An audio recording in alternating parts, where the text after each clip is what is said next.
안녕하십니까, 레피드입니다. 7월 10일 두산 에너빌리티 보도록 하겠습니다.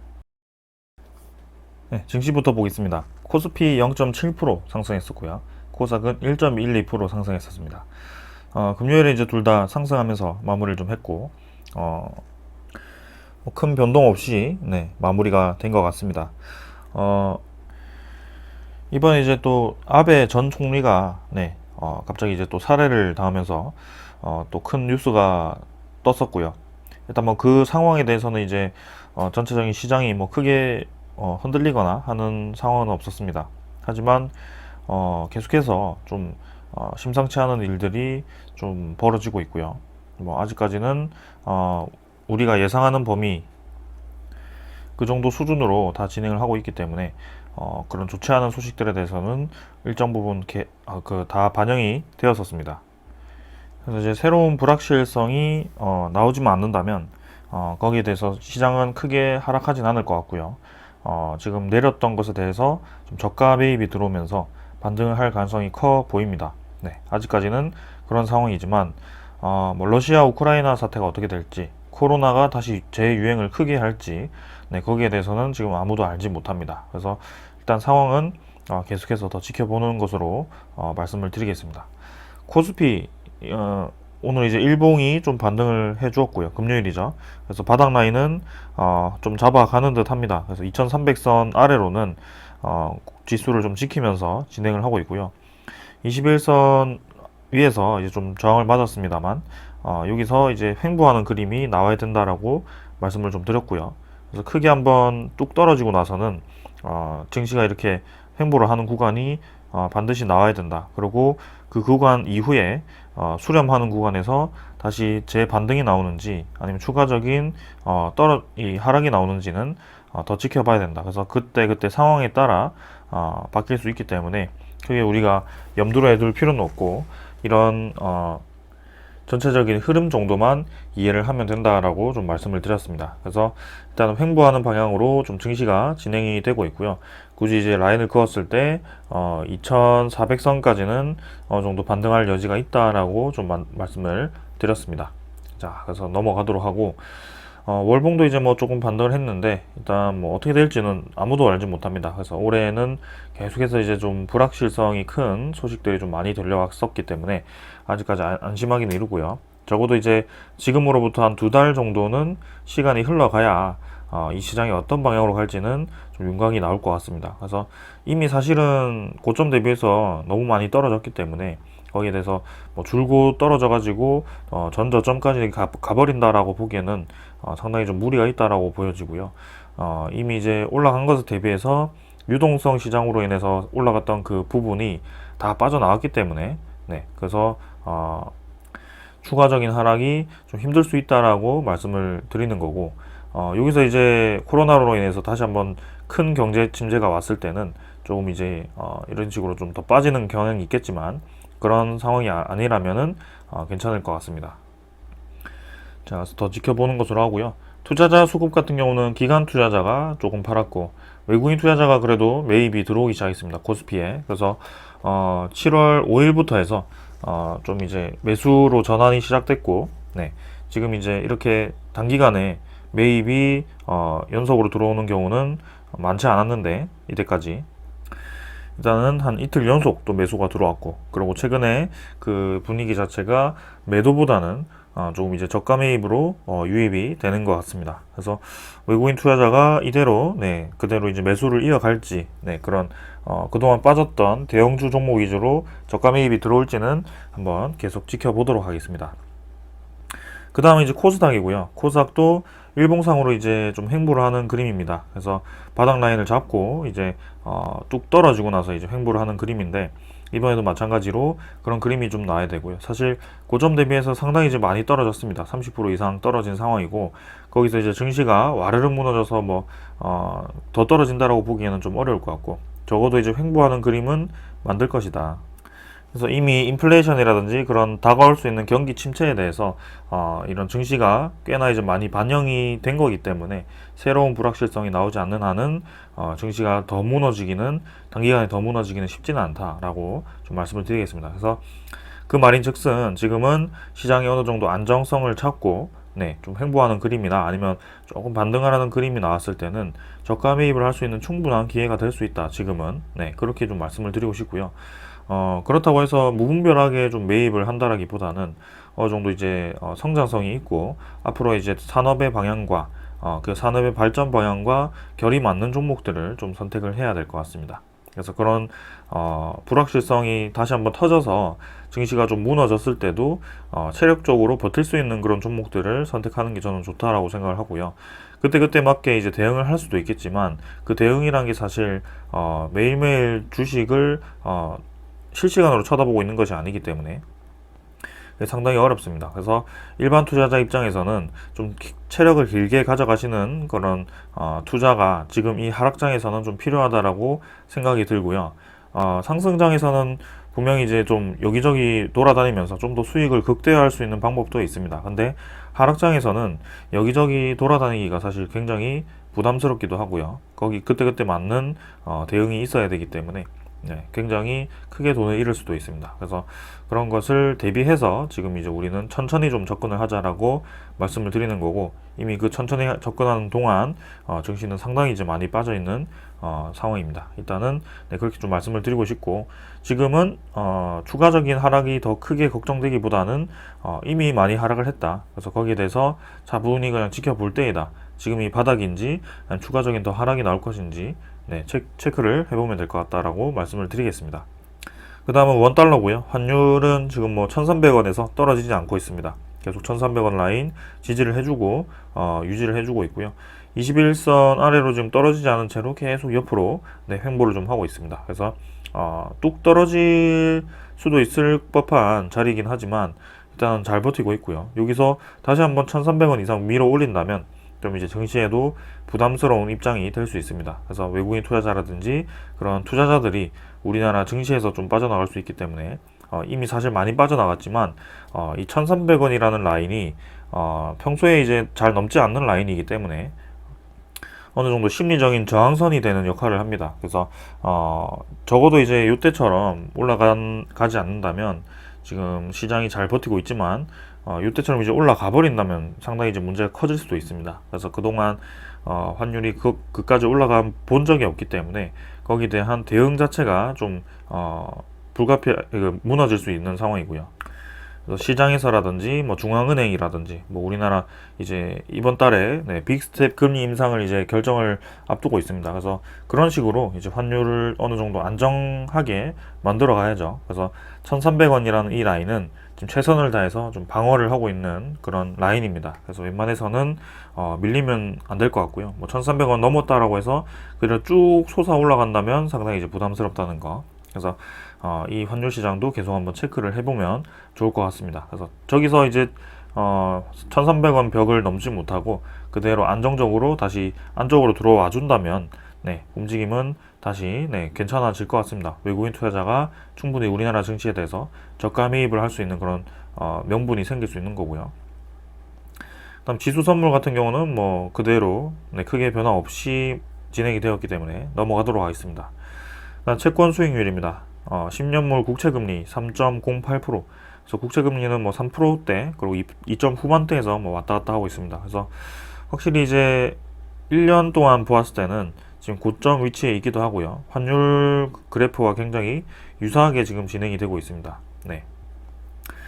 그래서 유동성 자금으로 인해서 경기가 살아나면서 이렇게 올라가기도 했고, 그러고 이제 그런 국채에 대한 시장에 대한 인기가 좀 커지다 보니까 이런 식으로 더 올라가는 것 같습니다. 일단은 5년으로 보았을 때 코로나가 터지기 전에 이전에 갔던 그 구간을 지금 거의 찍었고요. 그래서 그때 유사한 상황인데 여기서 이제 급등을 하게 된다면 아무래도 시장 주식 시장이 좀 흔들릴 수 있습니다. 그래서 그런 것들을 막기 위해서는 크게 급등을 하기는 좀 부담스럽고요. 어느 정도는 이제 유지를 해줘야 될 것 같다. 그래서 환율 시장이라든지 이런 국채금리 시장은 조금 눈여겨서 계속 체크를 해보도록 하겠습니다. 자, 오늘은 이 정도로 증시 보고요. 종목으로 넘어가도록 하겠습니다. 두산에너빌리티 보겠습니다. 150원 하락해서 0.8% 하락했고요. 18,550원으로 마무리를 했습니다. 자, 코스피 코스닥은 이제 반등을 좀 했었는데 두산 에너빌리티 같은 경우는 좀 이제 하락을 하면서 마무리를 좀 했고요. 어, 그, 그 전날이죠. 네, EU 이제 텍소노미, 그린 텍소노미의 원전과 천연가스가 이제 포함이 되면서 거기에 대한 기대감으로 좀 급등을 했었기 때문에 어느 정도 뭐 조정이 있었다라고 충분히 뭐 이해를 할 수도 있을 것 같고요. 일단은 뭐 크게 재미없이 네, 진행이 되었습니다. 그리고 마찬가지로 다른 원자력 관련 종목들도 네, 크게 오르지 못하고 네, 보합이나 아니면 조금 약 하락을 해서 마무리를 좀 한 상황입니다. 그래서 일단 뭐 이번 주는 네, 그냥 잘 선방을 했다라고 좀 보시면 될 것 같고요. 다음 주 시장 한번 체크를 해보도록 하겠습니다. 다음 주는 이제 목요일에 옵션 만기일도 있기 때문에 거기에 대해서 어느 정도 변동성이 있는 장이 될 수도 있을 것 같습니다. 그래서 일단 차분히 한번 평소와 같이 지켜보도록 하고요. 시간의 가격은 뭐 18,500원 정도. 그래서 거래량이 조금 뭐 줄어든 채로 진행이 되었습니다. 전날보다는. 그리고 1거래량도 400만 주 정도로 네, 거래량이 좀 감소를 했고요. 우리가 계속 기다리고 있는 그 거래량 자체가 지금 힘이 들어오지 않고 있습니다. 그래서 아직까지도 지금 두산 에너빌리티가 본격적으로 상승하기 위한 그런 거래량이 실리지 않고 있고, 네, 거기에 대해서는 거래량은 네, 증가를 해야지 된다. 그래서 여기서 이제 이 가격대에서는 지금 거래량이 뭐 크게 필요 없이 올라갈 수도 있지만 그 이상의 그죠? 19,000원에서 20,000원 초반대의 그 가격 매물대를 뚫기 위해서는 어느 정도의 거래량이 필요할 수 있다라고 좀 말씀을 드리고 있고요. 이때도 마찬가지로 거래량을 좀 실으면서 갭으로 이제 띄우면서 이렇게 한 번에 이제 올렸던 그런 경험도 있습니다. 그래서 매수 세력이 이제 분명히 좀 두산 에너빌리티에 대해서 힘을 준다면 네, 그런 식으로 올라갈 수 있을 종목이고요. 그동안 이제 반등을 할 때도 보시면은 어느 정도 매수세가 붙으면은 이렇게 연속적으로 금방 이제 반등을 해버립니다. 그래서 20%도 지금 뭐 단 일주일 만에 올라갈 수 있는 종목이기 때문에 크게 우리가 조급하게 생각할 필요는 전혀 없다라고 좀 말씀을 드리겠습니다. 자, 차트는 사실 뭐 일봉으로 보았을 때는 21선을 중심으로 해서 네, 그냥 왔다 갔다 하는 그런 그림이고요. 그리고 이제 이 하락 추세를 먹기 위해서는 21선이 이렇게 완곡하게 돌리면서 좀 진행이 되어야 된다. 그래서 전형적인 상승 추세, 하락 추세에서 상승 추세로의 전환을 하기 위한 그런 그림은 쌍바닥을 한번 찍고 네, 그 다음에 21선이 꺾이는 과정에서 이렇게 21선을 타고 올라가는 그림, 네, 그런 그림을 좀 많이 보았었는데요. 이번에도 이제 그런 그림을 좀 그리고 있습니다. 그래서 이제 21선을 타고 21선 아래로 주가를 떨어뜨리기보다는 이런 61선과 21선 사이에 주가를 좀 만들어 가면서 어느 정도 올라가는 그런 타이밍을 좀 만들어야 될 것 같고, 이렇게 이제 의문 구름이죠. 네, 이 의문 구름을 돌파하기 위해서는 네, 어느 정도 수렴 구간이 필요하다. 그리고 이 이상의 이 벽을 치고 나가기 위해서는 거래량이 붙으면서 요 정도에서 이제 거래량이 쭉쭉 뻗으면서 좀 나가줘야겠죠. 네, 그런 상황입니다. 그래서 뭐 기술적인 분석이 100% 들어맞다라고 보기보다는 어느 정도 이제 좋은 방향으로 흘러가기 위한 네, 그런 베스트 시나리오를 여러분들께 좀 말씀을 드렸다라고 보시면 될 것 같고, 일단 지금은 네, 크게 뭐 주식이 뭐 위로 올라갔다가 떨어졌다가 이런 식으로 좀 반복적으로 왔다 갔다 하고 있지만 네, 지금은 뭐 잘 유지를 하고 있다라고 보시면 될 것 같습니다. 그래서 다음 주 이 시장의 흐름이 어떻게 될지는 뭐 아무도 모르지만 일단 아까 말씀드린 그런 흐름이 베스트 시나리오고요. 추가적으로 더 올라갈 수도 있겠죠. 일단은 뭐 그건 아무도 알지 못합니다. 네, 그래서 차분히 네, 그런 정도의 그림을 그려보면서 네, 지켜보시면 될 것 같고요. 항상 이제 이 두산 에너빌리티의 전체적인 박스권을 보았을 때는 네, 반복적인 흐름이 계속되고 있습니다. 그래서 양운구름선을 아래로 돌파하면서 바닥 라인을 찍고 다시 음운구름선을 돌파하면서 올라갔다, 그죠? 여기도 마찬가지로 양운선 타고 내려와서 음운선 타고 올라가고요. 이때도 마찬가지입니다. 그래서 이번에도 음운선 타고 올라간다라고 당연히 좀 바라보고 있는 상황이고, 이번에 올라갔을 때는 다시 내려온다라기보다는 거래량을 좀 실어서 그 위로 좀 쭉쭉 뻗어 나갔으면 좋겠다라는 생각입니다. 실제로 이제 그런 타이밍도 좀 된 것 같고요. 원전도 EU 텍소노미에도 포함이 되었고 우리나라 전체적으로도 지금 원전 관련해서 계속 이제 밀어주는 입장이고, 원전뿐만이 아니고 풍력 에너지도 같이 진행을 하고 있고 수소 가스터빈도 진행을 하고 있고 네, 여러모로 이제 두산 에너빌리티에 대한 산업들이 같이 이제 극대화가 되고 있는 네, 그런 상황이기 때문에 앞으로에 대한 그런 산업 그리고 매출 인식이 굉장히 기대가 되는 그런 상황입니다. 그래서 그런 기대감을 다 반영을 한다면 사실 주가는 상당히 이제 많이 올라갔어야 되는 상황인데 이런 전체적인 증시 분위기라든지 아직까지 그런 매수세가 본격적으로 붙지 않았기 때문에 여러분들이 생각하시기에는 그런 갖가지 호재에도 왜 이렇게 주가가 못 올라가지라는 그런 의문점을 충분히 가질 수 있을 것 같습니다. 근데 이때까지의 그런 두산 에너빌리티의 흐름을 보았을 때는 분명히 이제 힘있게 올라갈 수 있는 부분이 있기 때문에 네, 이전에도 한참 동안 이제 횡보를 하다가 좀 올라갔던 경향이 강했기 때문에 그렇게 좀 말씀을 드리고 싶고요. 정말 이제 뜬금없이 올라가더라. 그래서 이번에도 이제 우리가 네, 분명히 이제 그런 소식들을 많이 보았고 앞으로 이제 세계가 어떻게 바뀌는지도 이번에 이제 EU 그린 텍소노미에 원전이 포함된 것 자체가 저는 굉장히 큰 의미라고 생각을 합니다.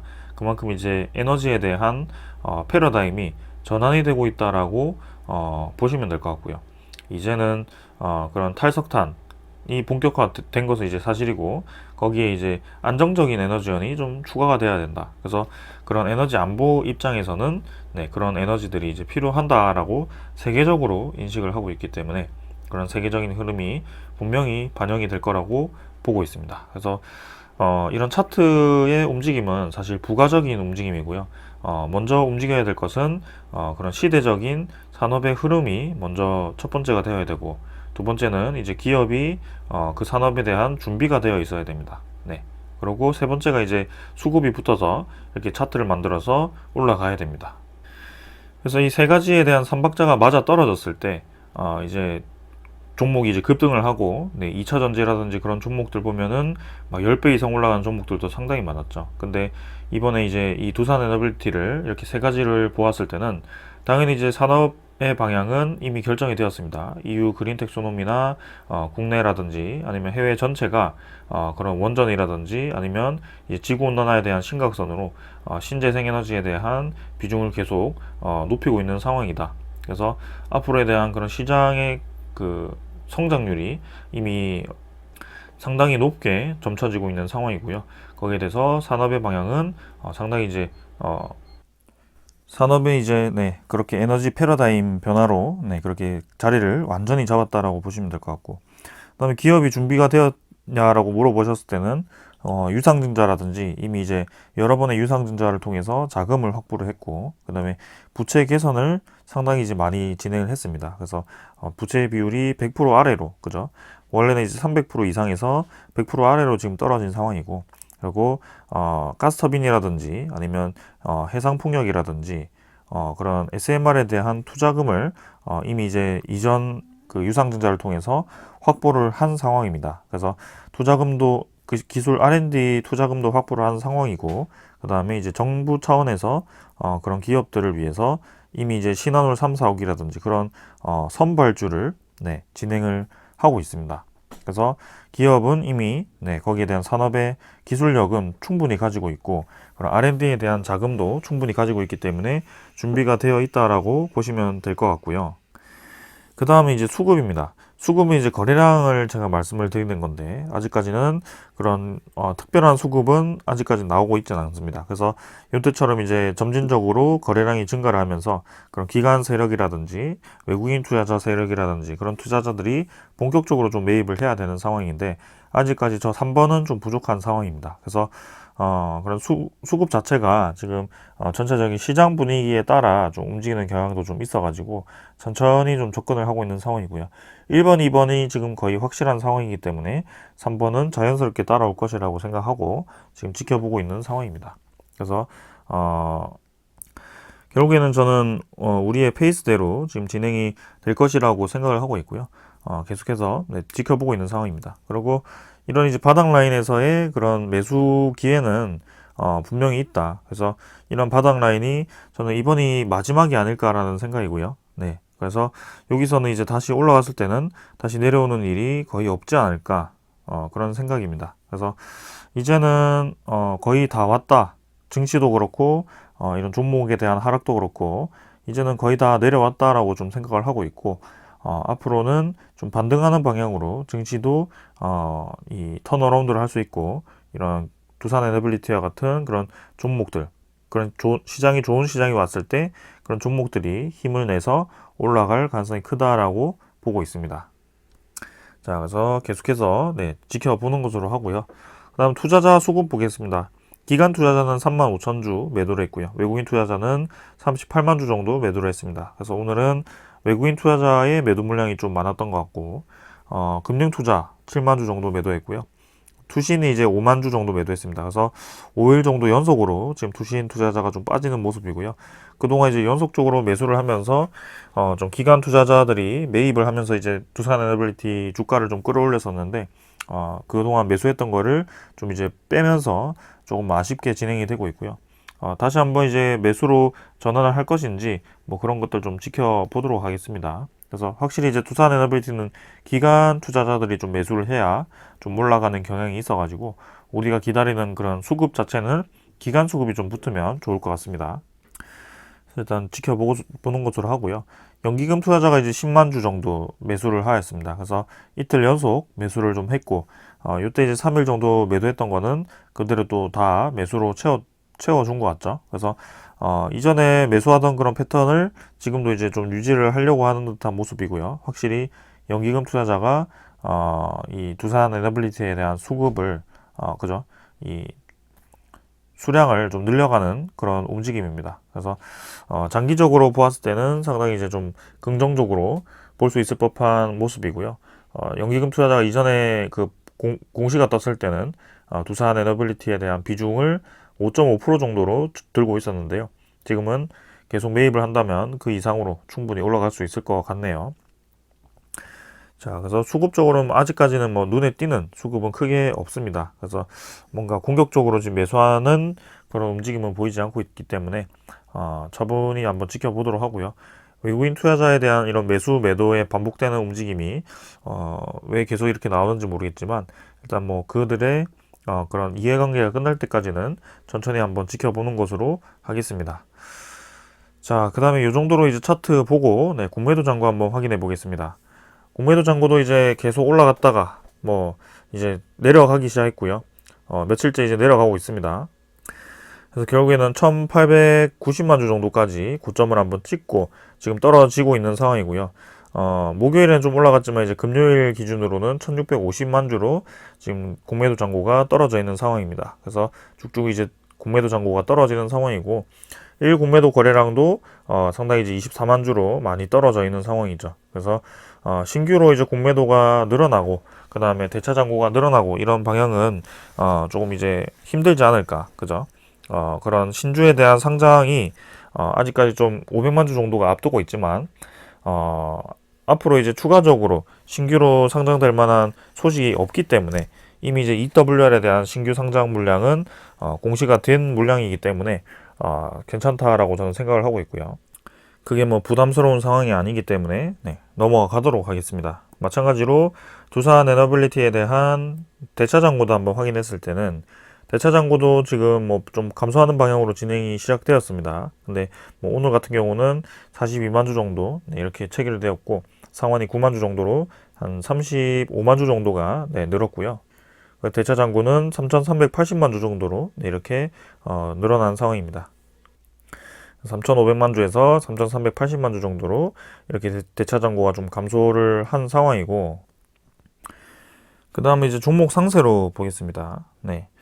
외국인 추적 물량은 38만 주 정도, 39만 9만 주 정도 매도가 잡혔는데 외국인 당일은 44만 주 정도로 이렇게 매도가 나왔습니다. 뭐 크게 많은 양은 아니었지만 전일 이제 매수한 것의 한 절반 정도로 매도가 좀 나왔고 그 전에도 이제 매도가 좀 나왔다가 뭐 매수가 나왔다가 이렇게 지금 최근에 좀 반복을 하고 있습니다. 하지만 매수량을 꾸준히 더 많이 유지를 하고 있기 때문에 외국인 보유율이 지금 10.15%로 최근에 비해서 상당히 높은 구간에 지금 위치를 하고 있는 상황이고요.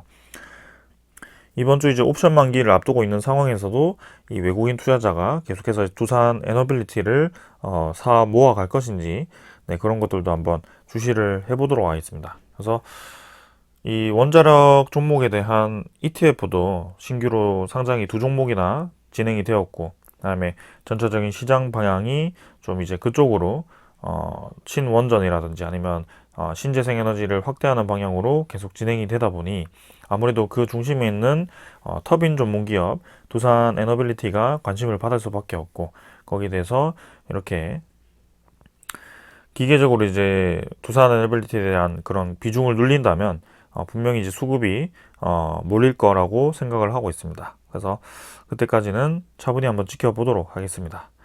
자, 그 다음은 이제 두산 에너빌리티 소식, 네, 좀 몇 개 전해드리도록 하겠습니다.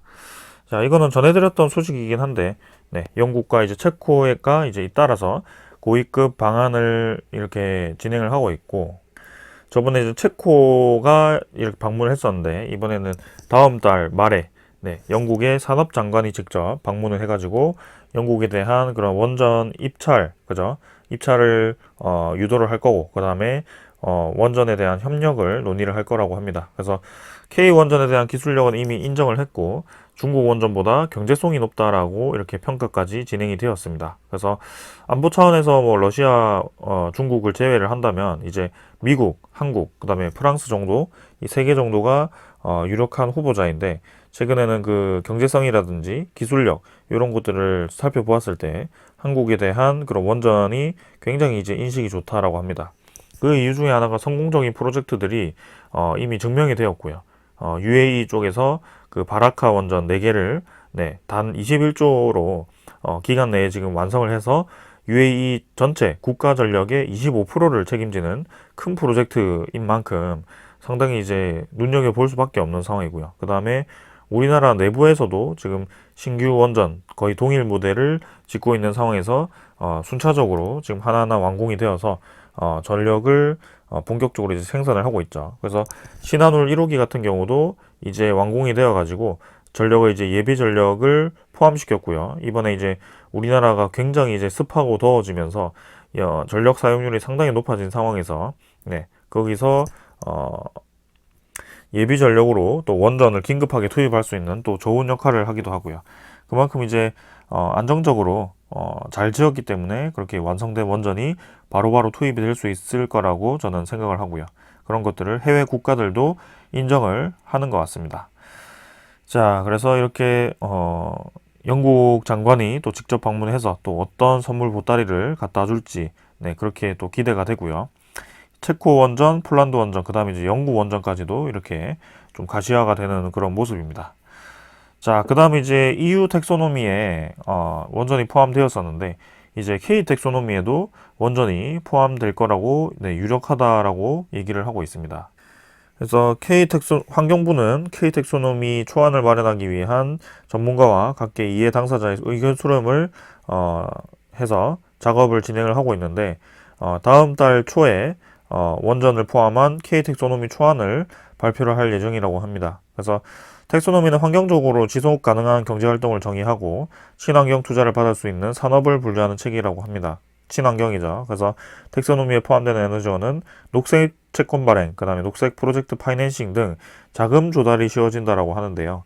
여기서 이제 K 텍소노미에 원전이 포함이 되었을 경우에는 아무래도 앞으로 그 해외 수출을 할 때도 자금 조달이, 자금 지원이 더 크게, 더 쉽게 진행이 될 수 있을 것 같고요.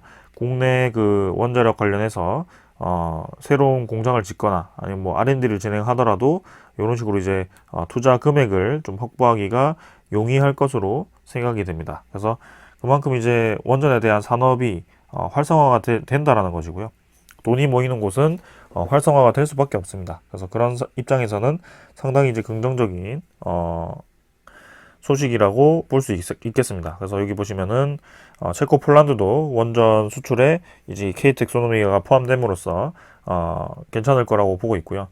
EU 텍소노미 같은 경우는 이제 뭐 찬성 328표 해가지고 좀 들어갔는데 결국에는 포함 조건이 어느 정도 있긴 합니다. 그래서 2025년까지 사고 저항석 핵연료를 적용을 하거나 2050년까지 거준위 방사성 폐기물 처리장을 마련을 해야 된다라는 그런 조건이 달려 있기 때문에 사실 뭐 그렇게까지 무분별하게 활성화가 되기는 쉽지는 않은 상황이지만 그래도 조건부로 이제 들어간 만큼 원전에 대한 그런 지원금을 반드시 이제 받아낼 수 있을 것 같습니다. 근데 지금은 그게 문제가 아니고 이제 저런 까다로운 조건의 EU 텍소노미와는 좀 반대로 이제 K 텍소노미는 상대적으로 이제 거기에 대한 이런 준비를 미리미리 해놨었기 때문에 생각보다 이제 유럽 수준으로 조건이 까다롭지 않을 거라고 전망을 좀 하고 있고요. 네. 그래서 방사성 폐기물 대응 준비를 오래 한 유럽과 한국의 상황은 다르기 때문에 K 텍소노미는 유럽보다 완화된 조건이 담길 것으로 보인다. 그래서 원전 부지 안 폐기물 보관 기간을 늘리는 방안을 강구를 하거나 원전 업계의 수정대로 파이로 프로세싱, 사용 후 핵연료 처리 기술을 활용하는 방안을 추진할 가능성이 높다라고 얘기를 하고 있습니다. 그래서 조건이 좀 달리긴 하더라도 결국에는 네, 산업에 대해서 활성화가 되는 방향으로 진행된다라고 평가를 하는 것 같고, 네, 거기에 대해서 결국엔 뭐 궁극적으로 우리가 추진해야 되는 방향이기 때문에 추진하는 것도 맞고요. 네, 일단은 좋은 방향으로 가는 것은 맞다라고 보시면 될 것 같습니다.